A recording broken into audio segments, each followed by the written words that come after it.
Well, it's a massive welcome from Talking Hawks tonight, wherever you're joining us from around the world. Welcome, Hawks fans, one and all. I've got Daz here with me tonight. I'm Matt, and we're going to go through the Freo Hawthorn game review. We've got the Box Hill Hawks, the VFLW. We're heading into a bye, and we want to hear from you tonight. Join us, join the conversation. What's your big questions? What are your thoughts from the game that was? But before we jump in, well, look. Tell us where you're tuning in from. Daz, how are you, mate? Mate, I'm going well. Very happy long weekend to us Victorians. The Queen's birthday is actually in April and we get to celebrate it in June. How good's that? I don't know how we rigged that system, but that's fantastic. Yeah, mate, I'm going well and really encouraged by what I saw. And I think I agree with a few of the media pundits in saying that, there's two ways to look at the season. You can be dour about 4 and 9, or you can be really encouraged by the game style. I'm very much sitting in the latter camp. How are you, mate? I know you've been busy. Yeah, absolutely. Going well. I think it might have, maybe it wasn't Damien Barrett, but somebody sort of talked about, as far as a team that is 4 and 9, is just got to be one of the best teams going around. So, yeah, we're in a good place. And look, I'm with you, Fred. Can't complain. We had a good crack. So let's rip right into Freo Dockers. We went right into Optus. We went into the Cauldron, Optus Stadium. There was a bit of rain on the deck. I think we put in a pretty good team to go and compete. And we did turn up from a lot of fronts. Look, what was your main takeaway, fans and Daz? I think the biggest takeaway from this game is Sam Mitchell's footy brain is possibly bigger and better than we give him credit for. We walked into Freo with a plan, and that plan was to stifle them in essentially the back 60% of the ground, because the Dockers, kind of like the Hawks did during the three-peat, had so much of the ball. I think they had over 450 disposals for less than 50 inside 50s. So we wanted to negate them, let them switch the ball, and essentially suffocate them into a part of the ground. We managed to do so magnificently. So we went in with a plan and we didn't come away with the 4 points. But as far as I'm concerned, if there are any doubts going into the bye about Sam Mitchell's ability to shut down an opposition, I think that was put to bed. And yeah, my main takeaway from it is, sure, the handover may have been, the messiest thing that we've seen in a while, but geez, we're going to reap the benefits from a Sam Mitchell-led team, that's for sure. It was brilliant to watch. One of the games of the year, I thought, from a footy fan as well. So it's weird to be up and about after such a loss, to be honest. It was a cracker. I just was listening to a Jordan Lewis interview of Sam today on KO. It's look for mine. Look, he is a very bright football, not just a brain, but also obviously a favourite son.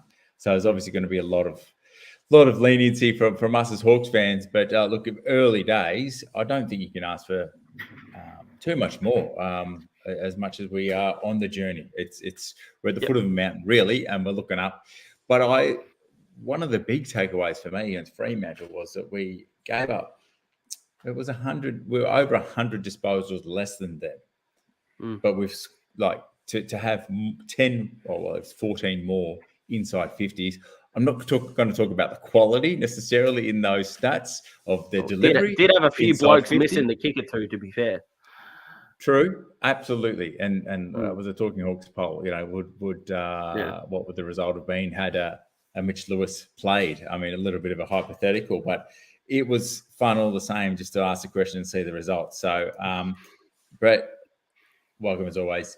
So, look, for mine, I was encouraged by the fact that we could be, I would put it down to focused on being able to get that ball inside 50, give a whole lot more, and do it off a whole lot less disposals. So time will come where that lines up. We kick a few more. We're a little bit more accurate. We get a few more targets. But fans, what have you got for it? Because look, Tony's a bit pumped. I like the sustained performance part. Absolutely. I don't think the margin hit above 21 points for the Dockers at any stage, which is probably lets you know that it was a 4-quarter effort. Lewis in and Hawks win by four goals, I think that said, which means Mitch would have been responsible 5. Well, that Mitch kicking 7, which would be interesting. But yeah, we finally won an inside 50 count for the year, which is awesome. Something that we've been able to waiting for all year. You know, when North and West Coast are winning inside 50 counts for some games, and we hadn't yet, we were kind of like, okay, now we can start to do it. And we did that. And we did that against a side that was conceding the 4th least inside 50s in the comp. So I do get the frustration from fans that why can we do this against a Freo? How do we beat Geelong and Port? And we nearly beat Carlton, and we were in the game against Richmond and Collingwood game last week. Why are we getting smacked by St Kilda? Why are we getting smacked by the Suns? And I understand the frustration there. We're on the journey. Like, you look at the bottom sides. Would you rather be us or Adelaide? Well, you'd rather be us, obviously. Would you rather be us or Essendon? Next question. Would you rather be us or North? I mean, we ain't going to Tassie. Would you rather be us or West Coast? I mean, you know, there are a lot, there are worse off fan bases here, Hawks fans. So stick fat. And another kind of shout out that I want to give before we get back to the fans. Apart from the Jai Newcombe tackle decision, which was a shocker, thought the game was umpired really well as well. And fans would probably say, what about this decision? What about that decision? Yep. Individual decisions can be assessed. But overall, once the final siren blew, it was one of the first time it seemed like in 6 weeks we didn't have a game. It was over officiated by the umpires. So I want to give them a shout out as well. So as a footy fan, I was thrilled. And as a Hawthorn fan, I was encouraged, but still disappointed that we didn't walk away with the 4 points. Yeah. It's an interesting one here from Brett, and there's a few good comments coming through, but this one here, it would be, I don't actually know, Daz. Do you have a feel for how much time on ground Jai might have spent? Or if you know, Brett? I think it was 57% of his disposals were down back. It just seemed like he was going from stoppages back. So he was still attending a really, really good number. And he would, you talk of a Petrarca or, a Dusty or a Jordan De Goey, especially we saw today in the Collingwood boilover of Melbourne, is you'd watch guys in the centre bounce or at the stoppage. Once the ball either gets cleared or first touch has been assessed, where do the midfielders go? I noticed that O'Meara was pushing a bit more forward, and we'll talk about what a vintage performance that was. Nash and Mitchell would be staying at the contest, and Jai would be moving back, which is why he got quite a few of his disposals down back, and he's becoming the third quarter specialist. It looks like Jai. I think in his last two, he's had 19 disposals at about 81%. And flying. So, Stewie Jew won us a grand final in the third quarter. So it's not a bad role for Jai to take up, but I thought he was good. And you touched on the disposal count as well. Freo had 13 players with 21 or more disposals. We had 2. So some statistics just, blow your mind. That kind of took it out of me a little bit. It just showed how well we suffocated them. But I thought Jai was good. And I'm with Brett. I thought it was a bit strange watching him go back. But I wonder if that's sustainable. I'm not sure, because he does drive out of contest with his legs and move the ball forward, Jai. But, Let me dip into a couple of questions here, Daz.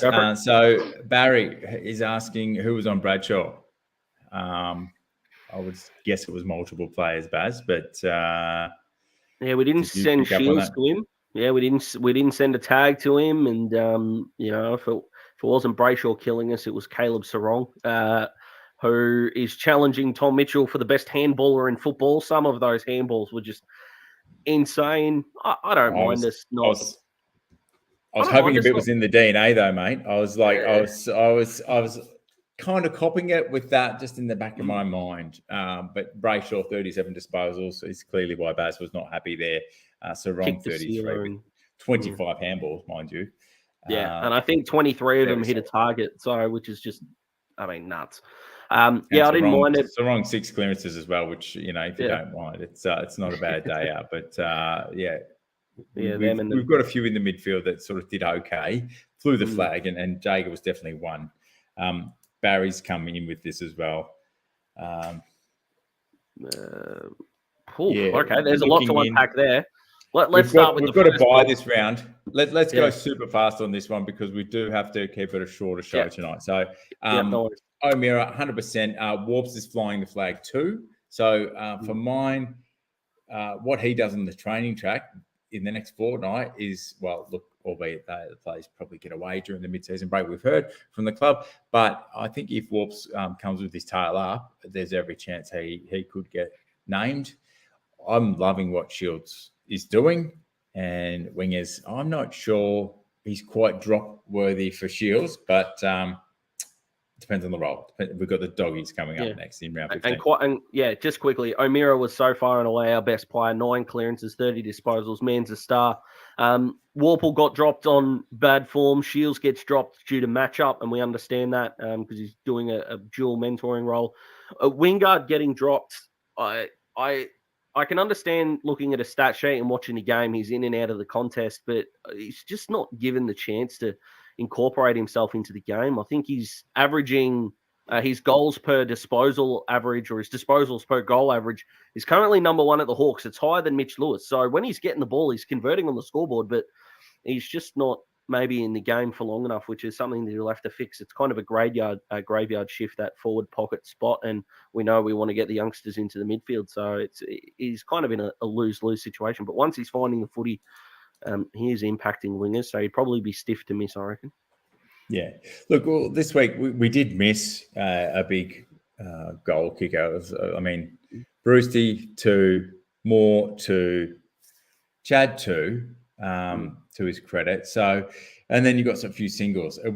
Cozzy had his chance to really rip a game apart, but without another big tall forward really as the decoy and taking a bit of attention, it's a tough gig for any, solo, because you're going to just get doubled so many times.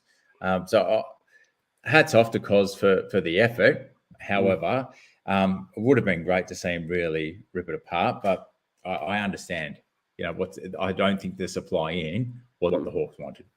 Yeah, and I think the 2 best kicks inside 50 that I saw was Nuke to Chad, which was a bullet, and Chad ended up converting, and then Chad himself got it to big buckets. Jacko Callow, who did the old Ruffy 2011 2-step run up and then hooking the ball across your body. So some goal kicking practice over the bye for big buckets as the second tall forward. But in his 3rd game, I think we sat here last year and talked about Emerson Jacko. How many games do you give a second tall before he goes back? But Callow, Cozzy, they're being played out of position because we've only got one fit ruckman at the moment. So, I'm a fan of giving them time and maybe sending them back to get their confidence back. But if it's they need to play instead of we want them to play, we're kind of stuck between a rock and a hard place.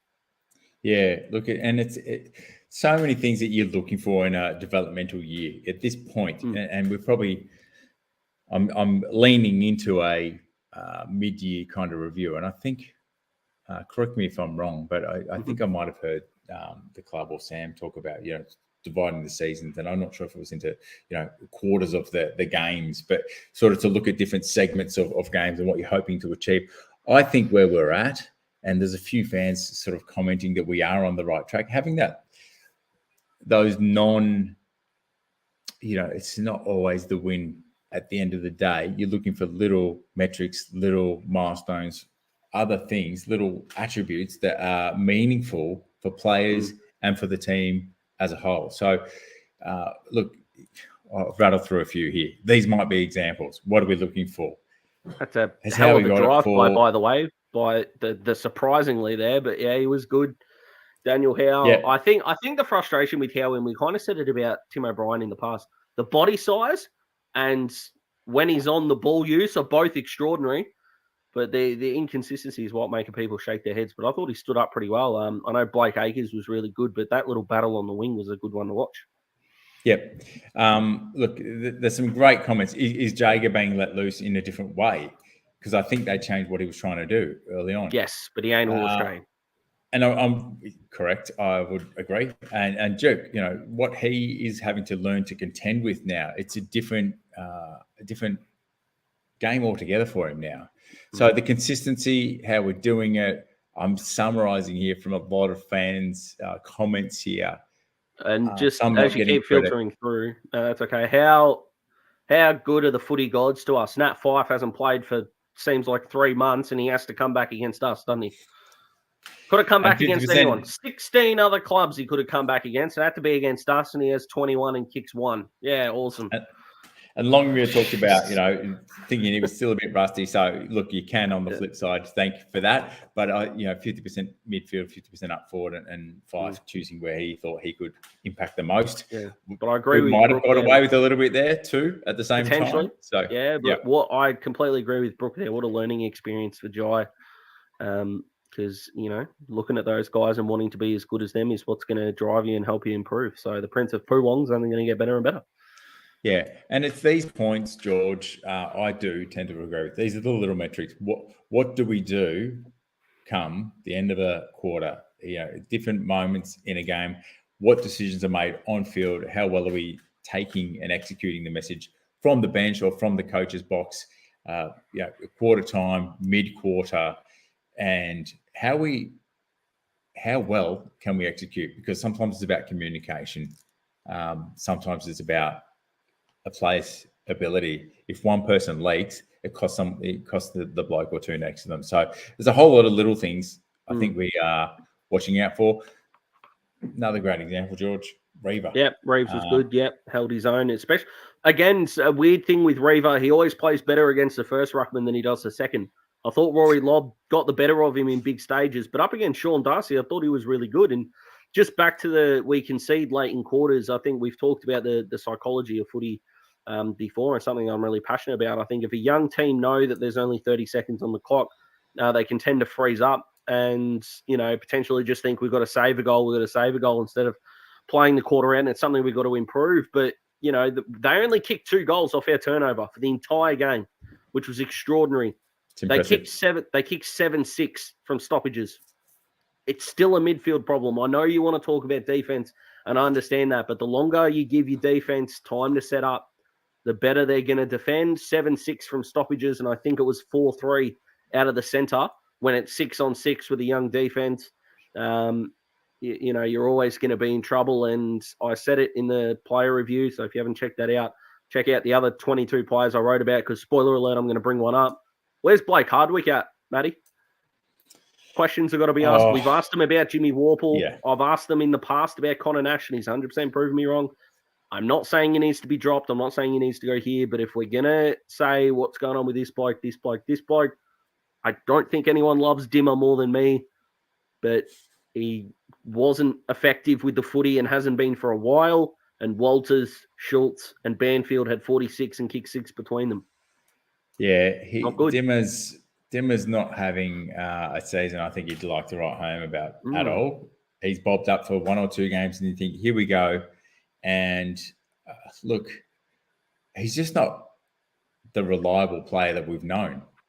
Yeah. And so is that, do you look at dropping him? I think he's a senior head out there.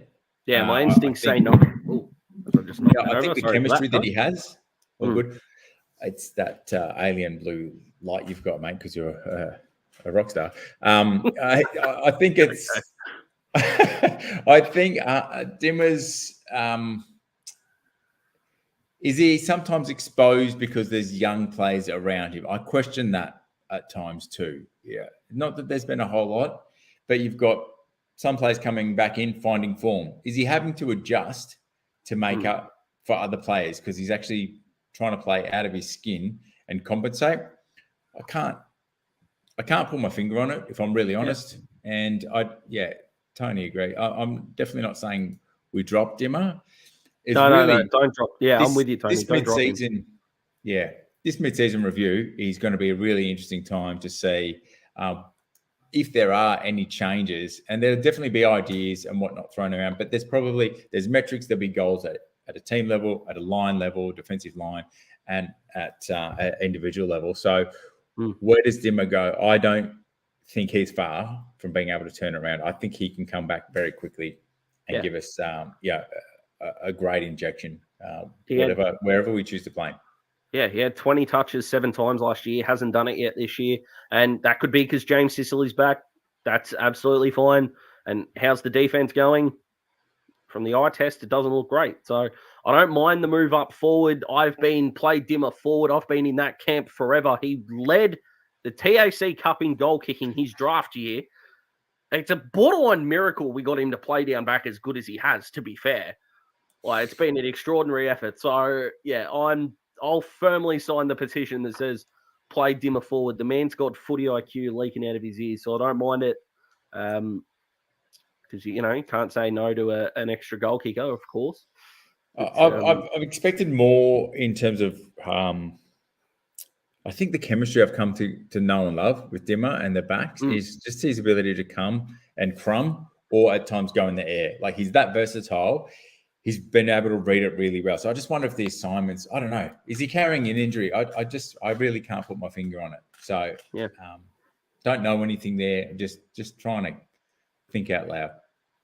Yeah, no, that's kind of he's like an opening batsman that's averaged 45 for 5 years, and all of a sudden he hasn't made a ton in like 2.5 years, and no one's noticed. It's kind of like, oh, hang on, maybe it has been a while since he's shown his best. But yeah, I'm with you. I think he gets back into form, of course, but we've got to be equal here, mate. We've talked about Jimmy Warple, we've talked about these guys, so hurts me because I love him, but yeah, we have to bring him up. All right. Well, to the Hawthorn Football Club, if those that are listening and watching, there's a lot of ideas and suggestions of Dimmer down forward and even entertain the midfield. So that's from the fans. Get the man forward. This is a good one because, look, I know we're going to have to watch the time here, but that's really short and sharp on Hartigan. I found myself questioning whether Michael Hartley, it made me reflect. I'm like, what we're getting from Hartigan on the field, I know. Okay.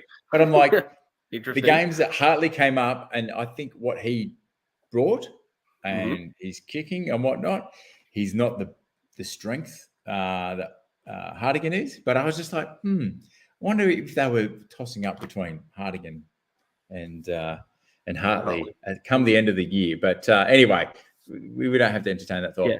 So just Hartigan. Just quickly, champion data rate a one-on-one contest in winning a one-on-one contest for a forward is marking the ball. That simple. That's how you win a one-on-one contest.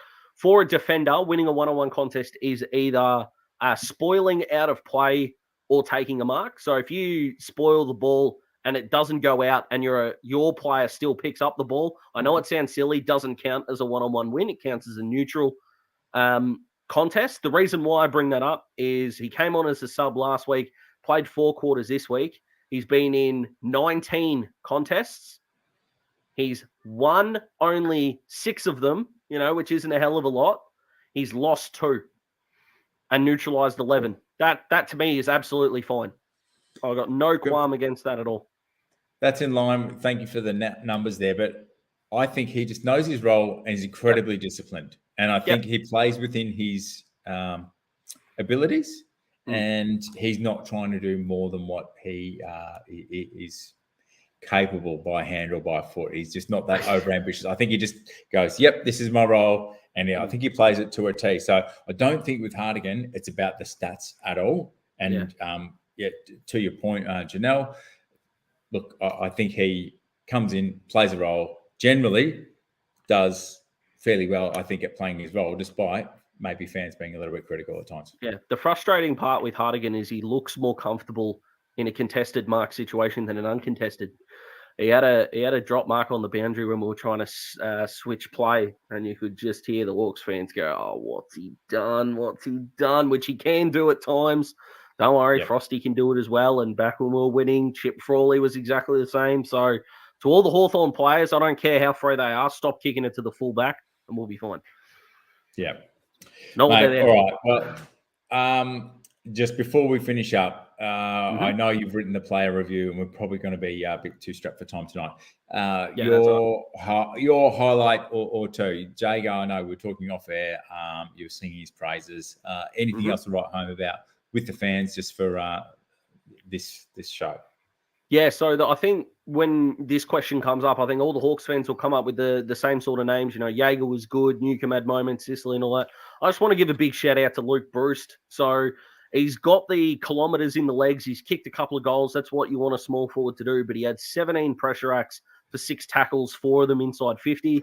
As far as I'm concerned, that's a massive tick. And, out of the 3 amigos that we had up forward with Bruce, Poppy and Cyril, he was the one least known for his pressure. So the fact that he was able to help lock the ball in, I think he had 7 score involvements as well. was absolutely awesome. So I still think, according to non-Hawthorn fans, Punky is criminally underrated. And I love the man, and a huge shout out. I thought he was enormous with and without the ball, which is a small forward that you need to do. We've kind of talked a little bit about Ned Reeves. So the other player that I want to give a massive shout out to is Connor Nash, who had 9 clearances on the day and 6 tackles. So as far as I'm concerned, that's a massive effort in a midfield with Brayshaw, Sarong, Mundy, Fife, who went in there, Will Brodie as well, and Akers went in there at times, James Aish went in there at times, but again, Connor, some goal kicking practice, son. Late in the game, 15 out directly in front. Oh, you just got to kick that into the second tier, son.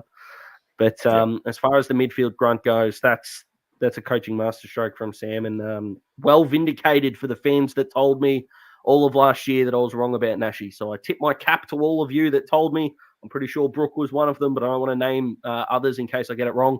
But definitely know that people were in Nashy's corner. I potentially wasn't. I absolutely am. I was a while ago, and performances like that, I'll happily make my way through the bandwagon. So those 2 boys were fantastic.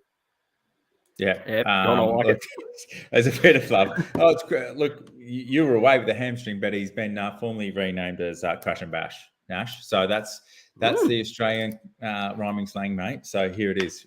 Well, if it was the Irish rhyming slang, we would have gone with bangers and mash, but we've gone Aussie. I like it. I like it a lot. All right, we will move to Box Hill Hawks. Yep. Daz, you caught up with a little bit, and we had a very nice result at the end of the game. 14 points down in time on we were, and you just think to yourself, it's going to take a miracle.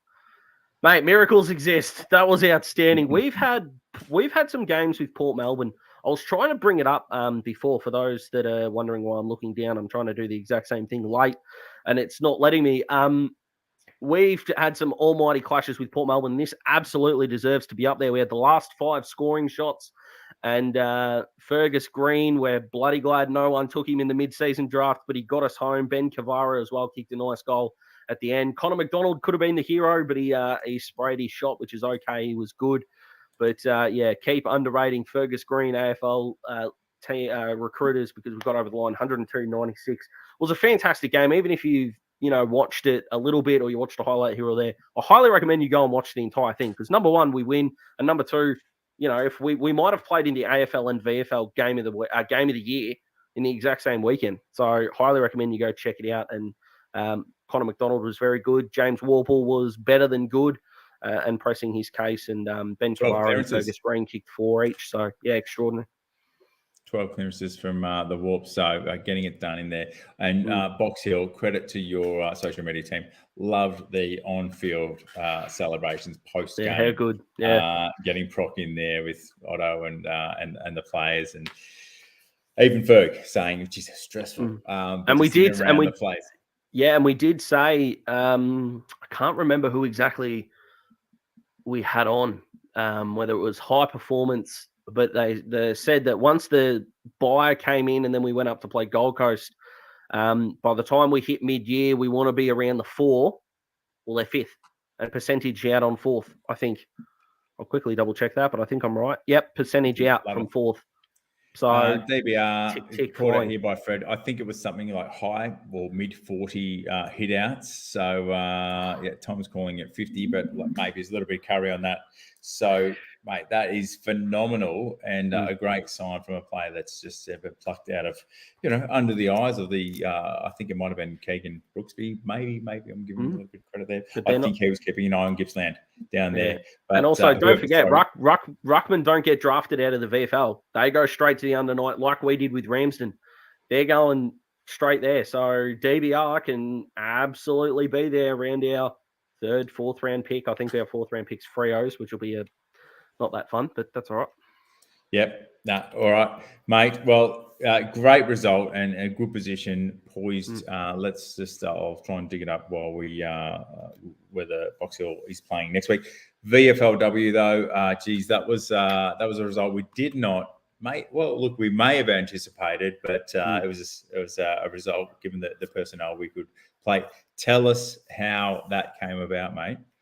Well, there is we don't believe in excuses, but we believe in reasons. I'll touch on that in a tick, but geez, losing to Essendon, doesn't matter what the competition is. Geez, it sucks. But for all the Hawks fans out there that may be going, hang on, there was only half a game between these two teams. How is it such a slug? All the Hawthorn girls that have been signed to AFLW clubs, not necessarily Hawthorn, but I think it's other clubs as well. I think we've had 3 go to other teams, are not participating in the rest of the VFLW season in order to be fresh, because the AFLW pre-season begins tomorrow. So they're not going to be playing in the finals at all. So expecting a VFLW premiership might be not impossible, but might be a bit more of a difficult task now. I think we played Darebin, who knocked off the Cats.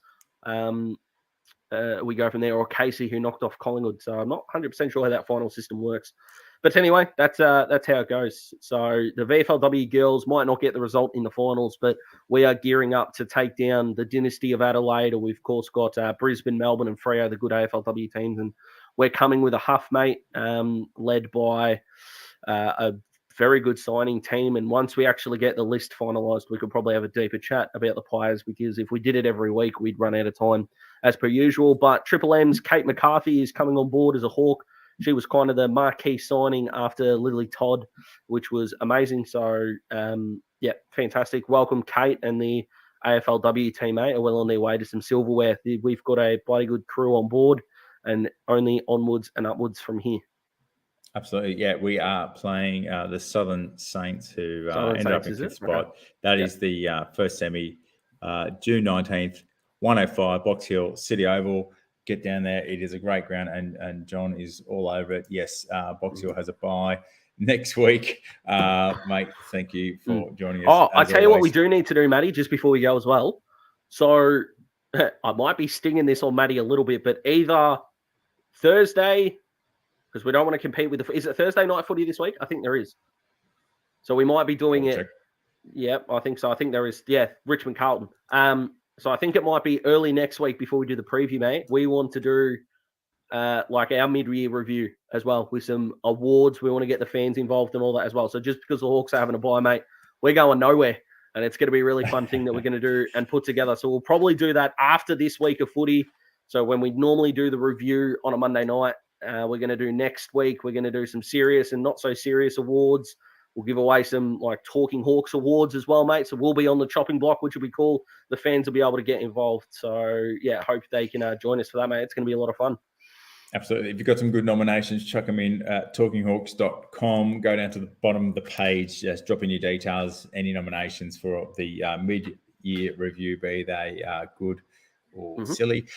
We will have a bit of fun with that. And, well, look, geez, you've got down to see Hodgie and Clarko. Just actually, before we finish up, if you like what we do, please, on YouTube, get around us, subscribe, like the videos, give us a comment. We know about 50% of the fans that join us from around the world are not subscribed. So please, one click makes a world of difference for us, and the algorithm of YouTube likes us if you do that. So, Daz, you got Clarko and Hodgie on Thursday night. Tell us. Yeah, it was fantastic. Clarko for the first about 8 minutes was hitting everything with a straight bat, and then Hodgie got him in a little bit of a prank about his 4 Ps, which I don't need to repeat. You can look up what Clarko's 4 Ps are, and you can go from there. But from there, he was away, and you could just, I know it sounds silly, but you can just tell how much this man loves footy. He's campaigned for Tassie. I was ready to give Tassie a license, even though I didn't have any power. And it was an extraordinary night. The Talking Hawks family that could go, Matty unfortunately couldn't join us. We got a photo with them, and they were extraordinary, and it was a fantastic night. So Authentic Autographs is the company. Keep an eye out for all Hawthorn events, and if there's one close to you, general admission tickets are only $49. So get involved. They're fantastic nights. I was very fortunate to take Sam to Hodgie and Maddie Richardson because she's a Richmond fan.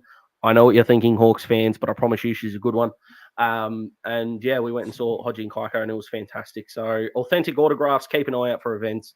And if there is a Hawthorn player or two involved, just get down there. It's a fantastic night. You can't film anything. It's uncensored, unedited, live, and a lot of fun, and you can get photos as well. Jeez, free and very genuine plug from Daz. Right, how's that for? Yeah, exactly. How's that for a plug? I should be invoicing Authentic Autographs. We will be getting a few Hawthorn players along to a pre-game function. So, yeah, we will make up our own, and it will be amazing. And Daz will even be there. Daz will even, he'll kiss the babies. He will sign your autographs. He will do it all. He'll take the photos, and it might even serve you a beer. But of course, mate, I'll do it all. I'll sign you, baby, if you want me to. I don't care. Get the Hawks fans involved. Let's do this. Yeah. Well, look, we have to keep it a bit shorter tonight, fans, but have a great week. And look, keep the tail up. We are going places, and it's maybe sometimes hard to ride these, let's call them honourable losses. A few fans talked about this, and it was a bit, it riles a few up, but those that, can see where we're going. There are shades of, somebody mentioned it earlier, 06 and the teams of the past that we've known. So let's allow this team, this group, this coaching unit and the club where we are today, take it onwards and upwards, and let's get behind them. Let's really bring it home. I think our attendance at games has been a little bit lacking, but between the AFL and Box Hill, let's get around them. The AFLW, if you can join them, go and check that game out this coming weekend. And Daz, thanks again for all your efforts, your contributions. Check out Daz's player review, and we will, lastly, talkinghawks.com. Subscribe, jump on their website, drop your details in, and we'll be in touch about other things that we are doing. But if you've got nominations for the mid-year review, give us your thoughts. Yeah, the sillier the better. Make sure we ride the bumps with a grin. It's been a pleasure. And, of course, go Hawks. Yeah, awesome, mate. All right. Thanks, Matty. Take care, fans. See you later. There you go.